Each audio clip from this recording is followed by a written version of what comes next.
I was driving here. You taking the bus over?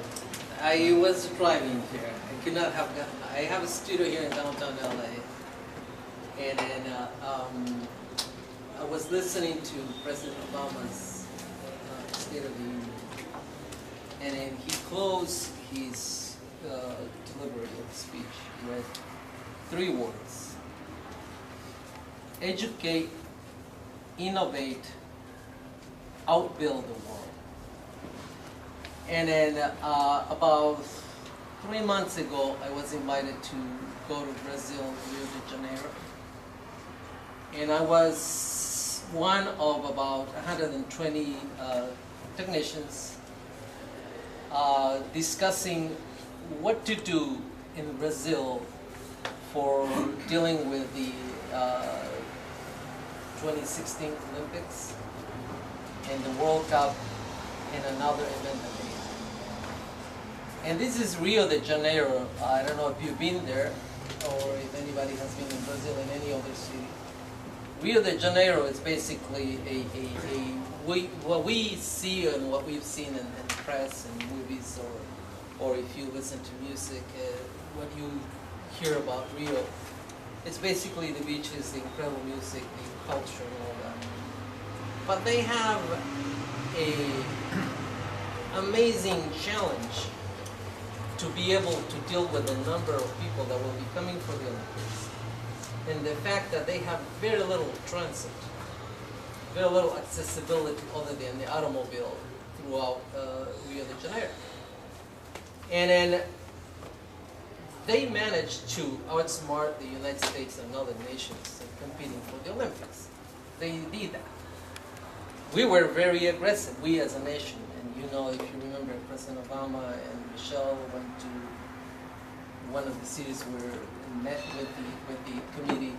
And in spite of that, the United States and other nations were basically, they were not set up. And then what I saw in Rio and what I heard from some of the people that are working on the Olympics is basically their belief that they are going to change the world, and that they are going to be able to, in a shorter period, overcome many of the issues that we now know. If when you hear about Brazil, you also hear about the favelas. You also hear about that incredible polarizing sort of type of situation that exists there. The city, the beautiful beaches, and you look at the hillsides, and the hillsides are not like Hollywood here or Beverly Hills or anything like that, built in mansions. No, they're with favelas, and favelas that are built. It's like a city within a city, a nation within a nation. When I say a nation within a nation, it's because what happens in the favela, there's nobody obeys necessarily the laws or anything like that, right? But the Brazilians, shanty towns that right. sort of take on Gaskin. the mountain. Yeah, totally different. Here in the hillsides, if you live in the hillside here, you are really with means, right? It's totally opposite of that. But when you go there and when you meet them, they say, we're gonna resolve that issue. We're resolving that issue. And then when I left Brazil, the advice that I had to them, I said, look, in the Olympics in 1984, Los Angeles had an Olympic. And then we also didn't have a lot of transit here, right? 1984, I don't think we had any, really, of any, other than the buses. Neither did Athens. Right? Okay. So what did Los Angeles did then? They were very aggressive. And I remember that. We were very aggressive with telling people, look, we need to change the behavior during those 2 or 3 weeks in order to overcome the issues. And then somehow the Olympics took place here in LA, and then there were no disasters of congestion at all. And I'm not saying that my God, you know, that's what everybody needs to do. But the Brazilians understand that. They're not going to be able, they're building a lot of infrastructure, they're not going to be able to build any capacity to be able to deal with the problems. But they do believe that they can do it.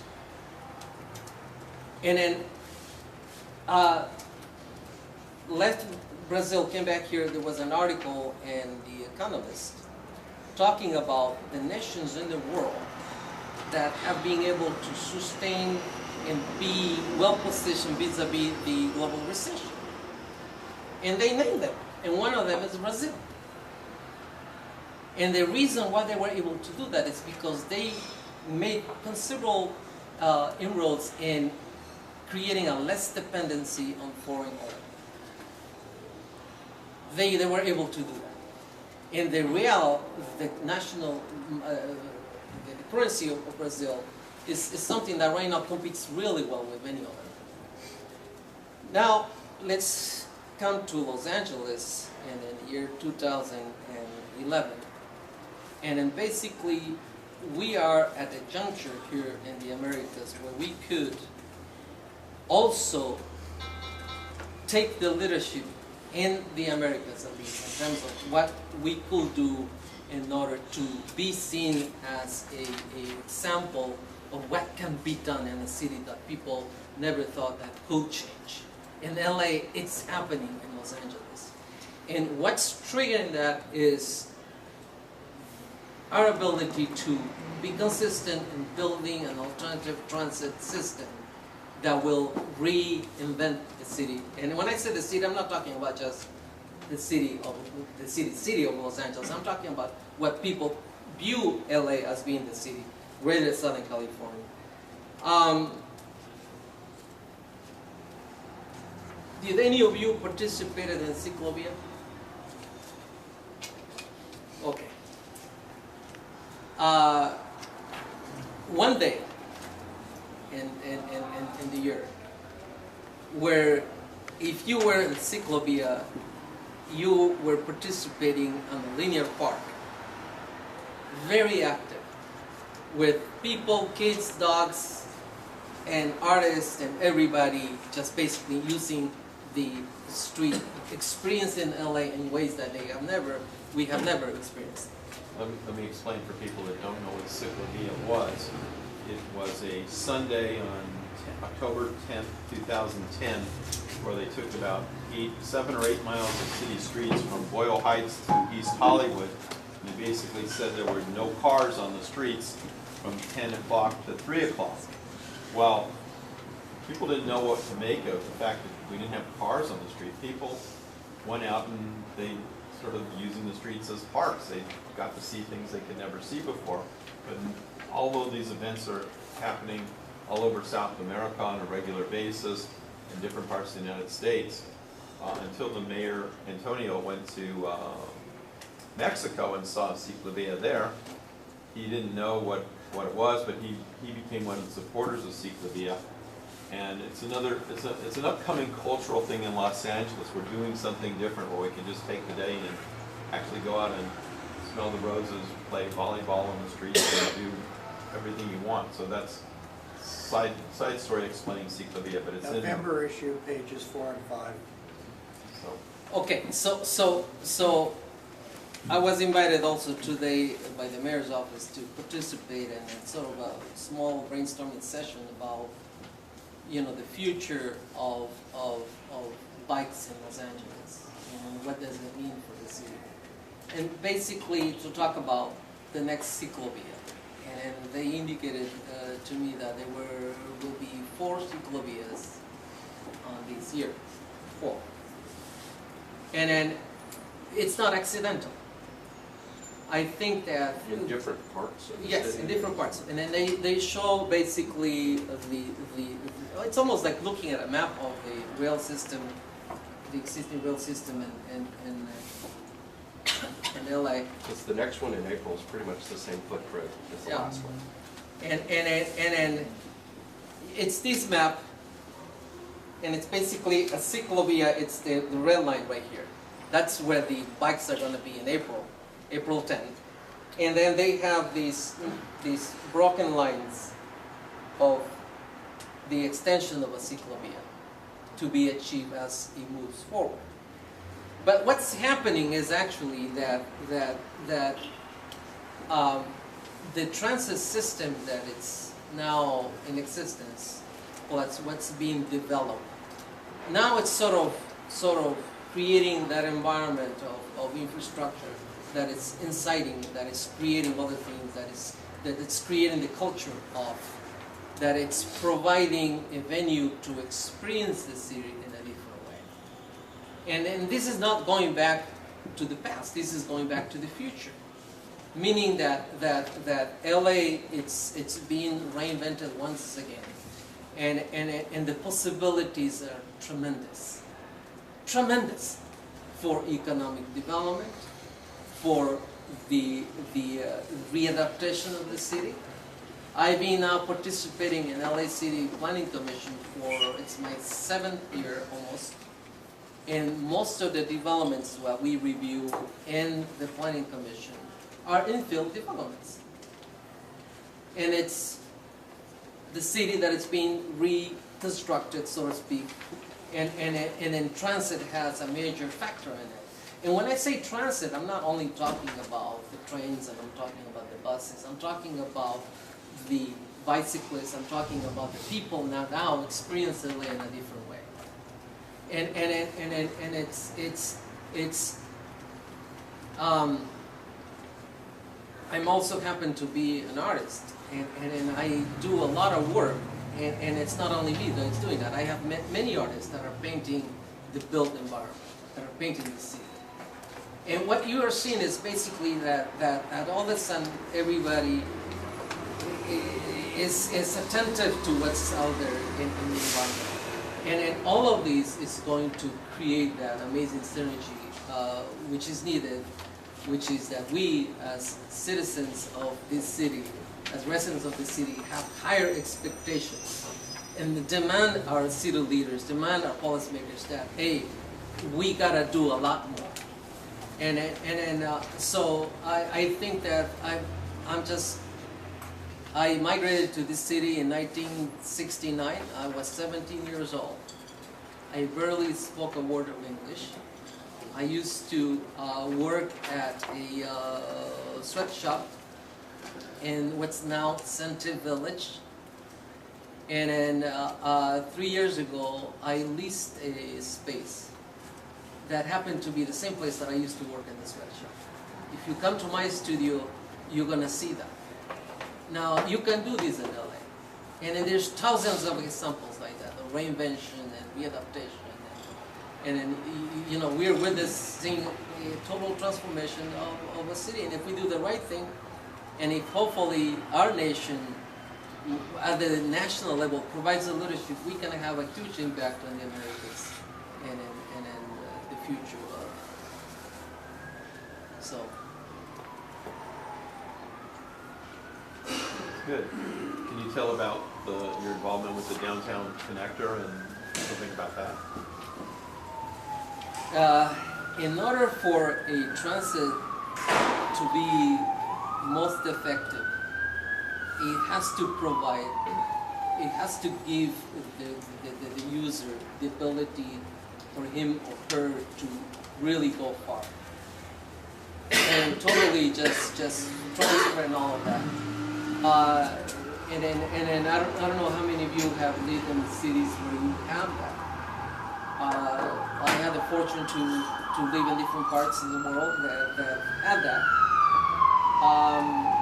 And then being able to do that is basically being able to experience the urban environment in a very different way. And then create yourself in a very different way. And then in Los Angeles, when we have that system, which you're getting very close to it, you will be able to replicate in a different way. I remember reading someone's story about a young fellow. He was 12 years old. In 1926, he and a friend decided to say, how far can we go by taking the trolleys in the 20s? How far can we go? For how long can we travel?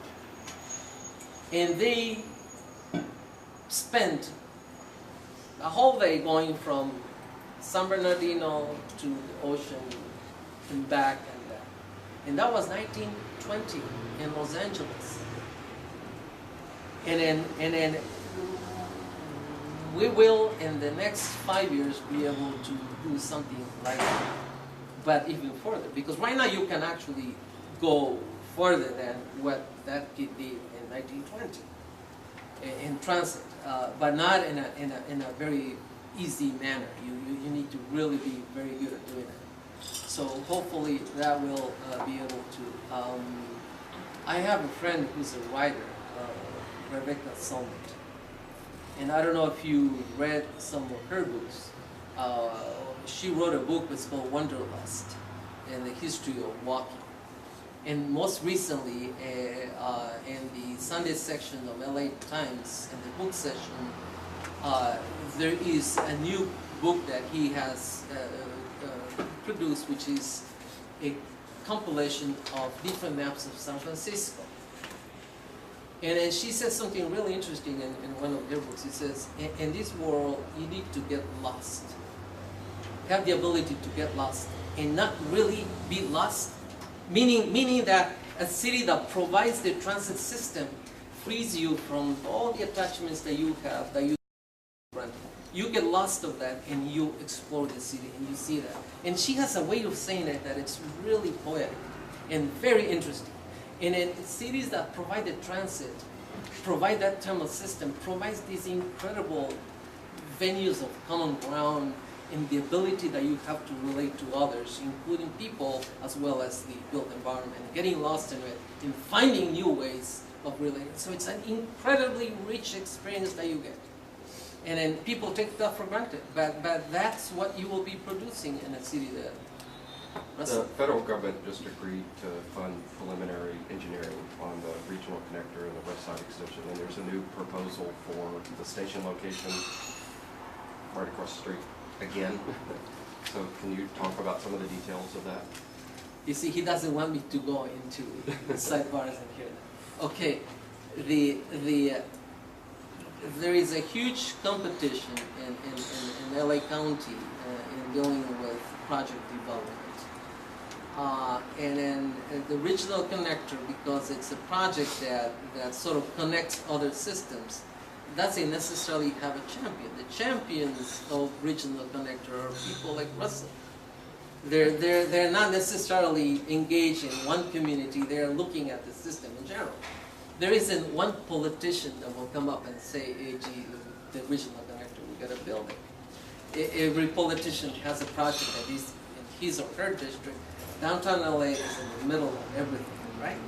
So it has been a struggle for the regional connector to be sort of moving all the time. It's sort of like the last project that if there's anything left, it's given to the regional connector. So it's been a struggle to bring a lot of resources from Measure R as well as any others. However, what sustains the regional connector, its ability to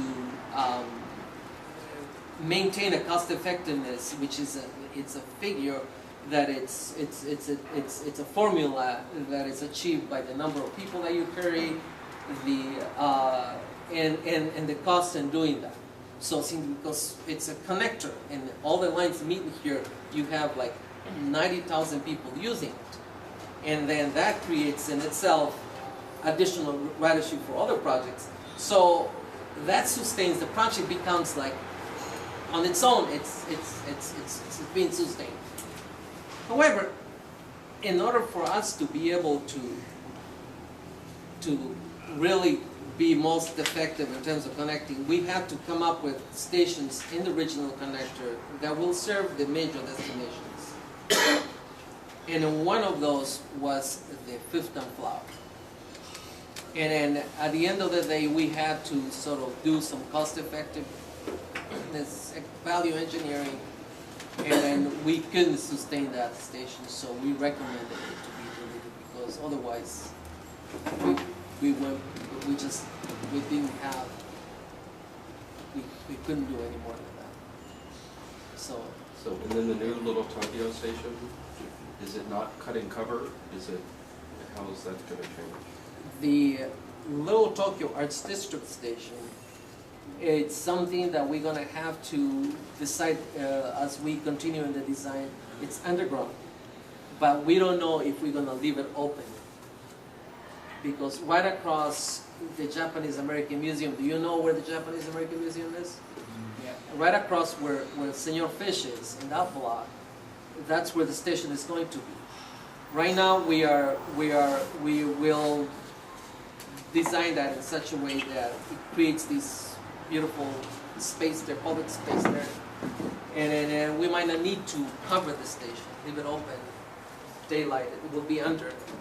Because at that time, the station has to be close to the surface because it's going to go under first on Alameda and then connect with the tracks for the East Side Gold Line. So it will be not far in underground, but it's still underground. So if we leave it open, it might be one other way of creating a beautiful underground station that is open and with a plaza. Has the design team been selected for that, or are you still waiting for these sort of alignment issues to? We are doing the final environmental impact report and the preliminary engineering. Yes, there is an architects that are working right now with the design, but it's not the final design, so we haven't also reached there. What's the timeline for construction? It's about, we are going to complete that by 2012. Engineer. Yeah, well, So what are the next steps?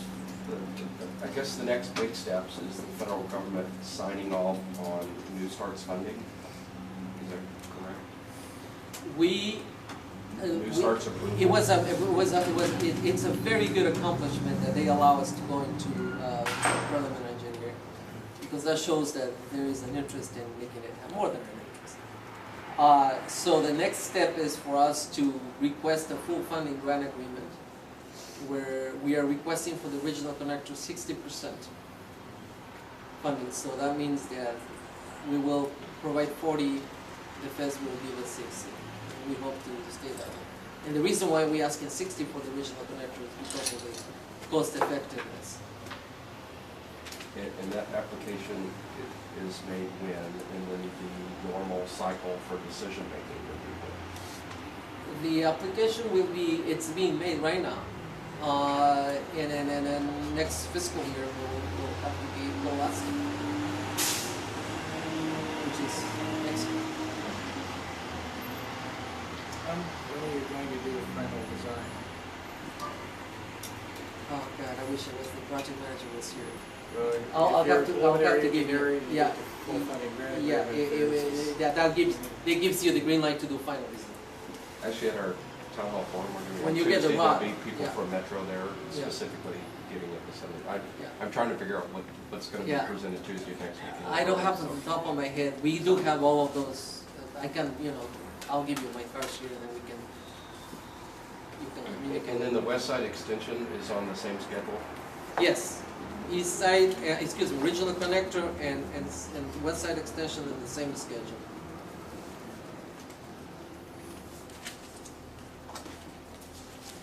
The question I have is a little of a history question. When I saw the east side extension being built and what finally appeared there, it looked like no one took into consideration the downtown connector that built. It didn't look like they were expecting to build it and that, it was a surprise that, we're going to have to create a junction here at First and Alameda.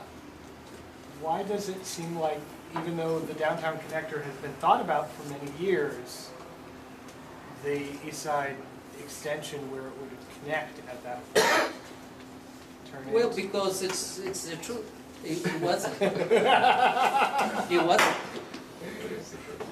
And don't forget that the East Side Gold Line was the result of a major failure in leadership in LA, which was the result of the suspension of the red line extension to East Coast and beyond.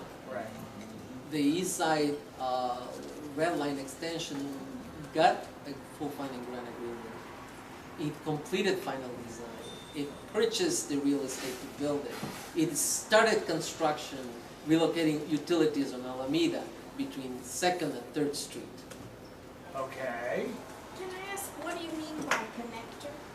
Sure, explain it. Connector is a project that, it's a light rail system that connects the Pasadena East Side Gold Line through downtown Los Angeles, an underground 1.7 mile with 3 stations, to 7 on Flower, and therefore connecting Pasadena East Side Gold Line with Long Beach and Expo lines. Well, isn't that already happening at No. Union Station? No, what happens is a transfer of riders. Yes, you can connect that way, but it takes you anywhere from 10 to 20 minutes depending on what time you're making the connection, and then you have to pay another fare. So with the original connector, you will be able to take a train in Long Beach and go all the way to Pasadena without getting off the train. And under whatever. It's like a lot of money just for a few people. Those trains run pretty fast, I think.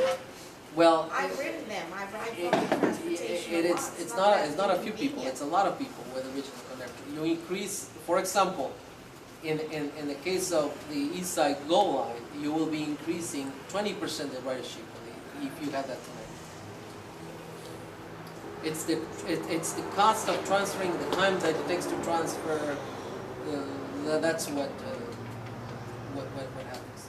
Then you also have the benefit, the operational benefits of having a system like that, which is that trains that are now, all the trains from the blue line and green line are maintained somewhere and somewhere near, forgetting the place, where is it? There is a maintenance facility for those trains. Trains in Pasadena, they're maintained in midway yards for the Pasadena Gold Line, etc. So you mean when you Eventually, say you need to trains, have the ability to move your trains and when you say trains, you mean the light rail or the you light mean rail, the the light rail. Amtrak is different. So that is a major benefit to be able to connect. Imagine if you didn't have the Harbor Freeway in downtown LA. I've actually heard the regional connector being presented as 2 freeway lanes of traffic running non-stop through downtown, constantly underground. There's that many many ways that you people can moving through. Yeah. Well, you would have heard those new little businesses that I just spotted down there that weren't there the last time I was at Union Station. Ma'am, it's all underground. So the people won't be stopping and spending. Well, you know, New businesses that the are- way we Okay. do build and then we gotta mitigate. There is obviously there will be impacts, but the benefits far outnumber the. There's actually 90,000 new customers will be coming through to the You station. look like Mark's brother. He's my brother. We never knew each other before yesterday, but he's my brother. Okay. Long lost. And they're Yeah. both related to Oprah. Well, I'm just a plain, simple little transit rider, and I think it's a lot of money just for what I don't even see as an inconvenience. The real inconvenience is that there's not a good transportation in the northeast end of the San Fernando Valley. That's the real issue. Well, just kind of look at it this way. Everything evolves, and at one point we had this big transportation system into the 1950s, and then we took it out. Now we're growing You it mean again. the PE red cars? And the yellow cars. And the yellow cars and red cars went everywhere, but they didn't go as far out as the current system. Well, now, this is just like a child. It's like this is a 16, 17-year-old child, and it's not even a mature adult at 30 or 40. So as the pieces start to grow, it connects all the different parts of downtown rather than having all these disconnections. Like there's times when we've gone to the basketball game, but we were at Union Station. By the time we got from the gold line to the red line to the blue line, what would have been a 10-minute trip on the downtown connector took close to an hour because of missing all the trains. And that's part of the problem, is that once you have something that works, you'll be able to go from East Los Angeles to the ocean, and you'll be able to go from San Gabriel Valley, Pasadena, down to Long Beach, and it's a one-seat ride. That changes the whole dynamics of our city, and it doesn't get caught in traffic because it's on train tracks. They So, won't be able to charge people then more money because well, that's what the bus company did to force people to pay a day pass. They disconnected a lot of the lines So you're gonna tell me that light rail isn't gonna think the same? But actually, it should be a good thing that you don't have to pay so much money. I had a It's only question. $5 for those that don't have a pass. Here, what is the cost of all these cars that are coming? All this congestion, all this pollution, what does that cost? Well, I think that the pollution that airplanes make directly up into the stratosphere probably carry I more don't think we weight. can do anything about it. Plus the air conditioned systems, which have over 54,000 types of chemicals, any combination of 10,000 are used at any given time in any system, in any building. Smaller amounts, of course, in the home air conditioning system. I think both of those things far exceed vehicles, especially with vehicles being made with less pollution. The gasoline has been changed, the vehicle has been changed. They're going to make hybrids and possibly electric. Ma'am, There was another thank you, question over here, please, so but can we, thank you. we'll come back to you. Okay. This may provoke a lot of groans. It's kind of a dumb outsider question, but coming from New York, it surprised me when I rode the subway, which I didn't learn until later was kind of an eccentric thing to do. In LA, I took the subway to a business meeting, so it made sense. The fare system is not integrated, that you pay multiple fares at each, you pay a fare at each transfer point. And it struck me, someone, I think it was Gerhard Meyer, said that he thought that the LA transit system was not originally designed to generate ridership. Is that something that's going to change? Is that going to stay the way it is? I don't think that it's, you will never be able to generate enough ridership until you have a system that is large enough to be a real option for many people. So, Blue Line started with it's far exceeds what was projected, and transit is being used more and more and more. And then as the system matures, expectations from people also change, and then technology changes, and then you are seeing the birth of a unified car that has its pains, and eventually that's going to also. I just wondered what the time horizon is. What the And thinking it's is in already, Metro. today it was announced that now they are testing some of the fare machines that we have, where you can buy a tap card and then charge as well. And eventually that's going to expand. And so, It's actually way behind schedule. Yeah. American knowledge of profession. I figured it's probably a sore point, so I apologize. well, okay, for but bumping it's sore points. it's a it's No, these things are not easy. I'm yeah, not suggesting and then Actually, in Hong Kong 20 years ago, they had the octopus card that works really seamlessly, so I'm not sure why we can't get it together very easily. and then that's why the president, as he closed the speech, he says, educate, innovate, outbuild the world. We are far behind in taking a leadership on city building. And I'm not talking about city just building. I'm talking about bringing our city to the level of technology that we should be a shining example of what a city can be to people that live in it. We are in a geography, and I'm talking about a part of the world with most of the days, you don't necessarily need to change your clothes totally in order to deal with snow and rain and storms and all of that, right? How many of us can most of the days not even put different windows in your house?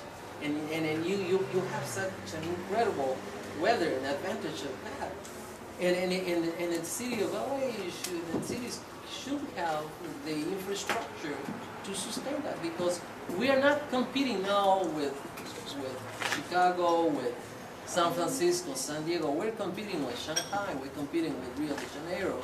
Those are the global cities that are now dictating what happens in terms of attracting businesses in this global economy.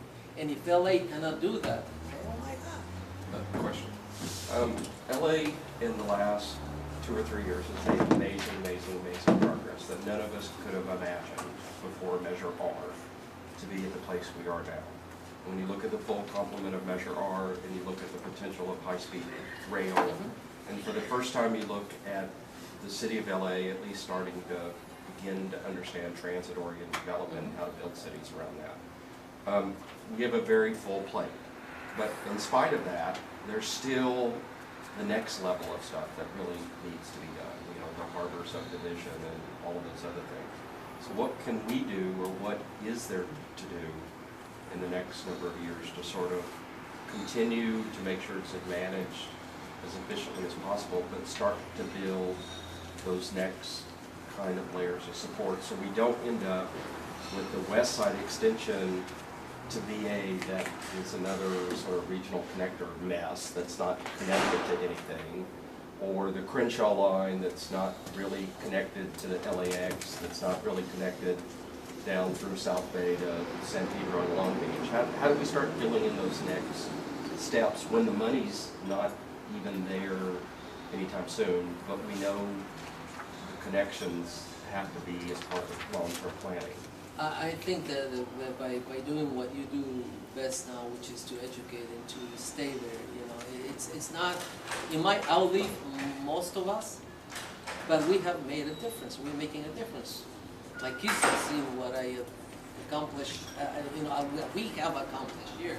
They've seen that, and so your kids, so your friends, and I think that that's what helps, you know, great cities get built. It's the people that are persistent and insist, raise the expectations, and you know, it's not.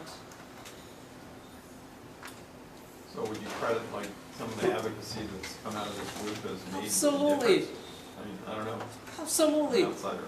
That's what I'm saying, Absolutely. like, you know, Transit Coalition, Move LA, Yes. those other groups are the ones who... History will be written, and it will show that. And Rail LA just came about. And you know, that's what, you know, that's what it takes. I just find it really amazing that we're sort of planning a VA station in the middle of sort of nowhere, and I understand why it is where it is, but then there's no 405 north-south connection even being planned as part of the even conversation of what is that supposed to look like, or, you know, where are we headed towards that? Well, okay, so it's not lack of knowledge necessarily that triggered that. There seems to be zero It's leadership. some of that, meaning that our priorities as a nation are not necessarily where they need to be able to accomplish that. Remember that it's a struggle to get resources to do this kind of infrastructure, okay? When I was in South America, in Brazil, every technocrat that attended that, they were coming from Colombia, they were coming from Mexico, they were coming from everywhere. Everybody was talking about the same things, same issues in their nations. I asked a simple question. I said, wouldn't it be wonderful if the United States changed its priorities with the assistance that they provide to the Americans? Right now, where do you think most of the money is going to the Americans? Where do you think the money is going? Oil. Okay. So it's not that we don't have the resources. It's that we have different priorities. And who changes those priorities? People. Okay. So if we don't do it, if we don't provide a different leadership to the Americas, including ourselves, to our cities, someone else is going to do it. Who do you think is going to do it? Who is? People you hire? No. Who do you think in the world is doing it right now as I speak? Thank you. They might be doing the wrong thing within their themselves, they're buying more crap, but they are saying, hey, can we invest, can we buy, can we finance your projects? Because what's happening is that most of the things that we buy now in everyday life are coming from China, right? And so so we need to change our priorities. You know, eventually you got to say, look, it's not about building defense necessarily, it's about building a city, so we don't have to be thinking always in terms of defense. We gotta be building, we gotta be providing for a better future. It's impossible. So I mean, it's that kind of undertaking. I think beyond building, like the best way to build ridership in LA, we have a great system. I'm all for all these expansion projects, but the problem with the existing lines is the frequency of service and how it drops off at night with any bus line after. It's like a good system, 12 hours a day, but I think if you want to get people to commit to the Metro, the system has to work at night, has to work on the weekends. You can't be waiting for half an hour to catch the next train. I think that 12-minute maximum, I think that's the thing that's really going to build ridership. You know, I was shocked even in Tokyo. And Tokyo has the most amazing transportation system in Tokyo. Yeah, there's nothing at night. Shuts down at Shinkansen, night, yeah. high-speed trains, and all the buses and the subways. At like 11:59, it is frightening the number of people who are running for the very last train. Yeah. And the city is New York times 30 on steroids. And I thought, how strange that still at midnight they close the subway there. Well, New York runs a subway 24 hours a day, and it's wonderful, but it also means the subway is filthy, and it's incredibly expensive to do any kind of maintenance. You know, every intervention is an intervention in an active system instead of, you know, close it down. Well, you know, maybe that is part of the trade-off, and at least you have that conversation, or you go to. Every night, it's the people who, like the janitors and the security guards, and every night, 2 o'clock, 3 o'clock in the morning, there's just people waiting to bus stop for a couple hours, you know, people who need it the most. One of the things you have to understand is, like, after a certain time, it becomes extremely expensive to provide service.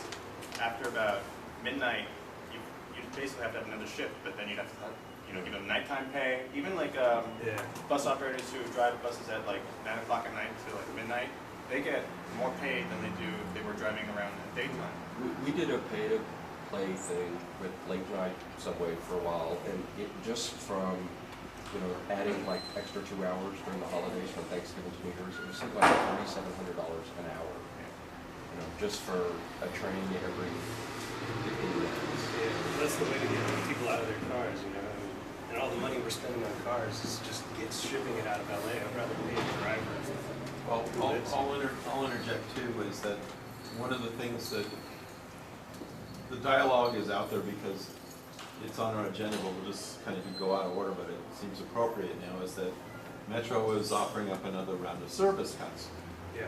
One of the premises that I have is that because of the rail, as the rail starts to get more of a middle-class audience, it's one thing, but what about the last mile? If you start to take a look at the connections, like you can take a Metrolink train to Sylmar in both directions, but what happens if you want to get to Olive View Hospital? The routes don't necessarily pulse with the trains. Sun Valley has virtually no bus service at all, and the problem is that if you want to go to the Red Line and the Orange Line early in the morning from the Northeast Valley, the first train starts at 4:48 in the morning. The first bus gets there from Olive View Hospital close to 5:45. If you don't have your transit buses matching, completing the last mile and the first mile, and you don't start working on those pieces, that becomes a big issue. Another piece we're going to talk about later is that Metrolink, we're looking at evaluating the Metrolink service, and one of our guys pointed out that the TSA workers at Bob Hope Airport, their shift starts at 4:30 in the morning and 5. If the first Metrolink train is getting there at 10 minutes to 7, what good is it if it's not serving the shift workers? Same thing if you take a look at how transit serves or doesn't serve hospitals. Along the Metrolink route, we have roughly 30 hospitals that have shift changes between 10 and 11 at night.